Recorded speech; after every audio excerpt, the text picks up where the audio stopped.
تو عمارت حدیثوں میں آ رہے ہیں کہ جب اللہ کا ذکر کرتے ہوئے بچوں کو دودھ پلاتی ہے، جب اللہ کا ذکر کرتے ہوئے ماں اپنے بچوں کو دودھ پلاتی ہے تو دودھ کا ہر ایک قطرہ اس کے دل میں نور بن کر اترتا ہے، اس کے ذہن میں اس کے پیٹ میں نور بن کر اترتا ہے، نور بنتا ہے، جس سے کیا ہے یہاں کر کے بچہ قائم اسلام بن کر پیدا ہوتا ہے، قائم اسلام ہوتا ہے، بڑے بڑے کفر کے دلوں کو اسلام کرتا ہے۔ اور یہ تو وہی مائیں جو لاطاقت کی حالت میں ضرورتوں کی حالت میں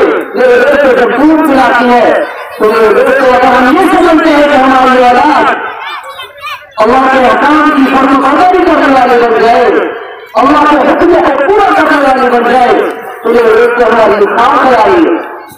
ہمارے ان کے مطابق غلط خیال ہے۔ ایسا ہو نہیں سکتا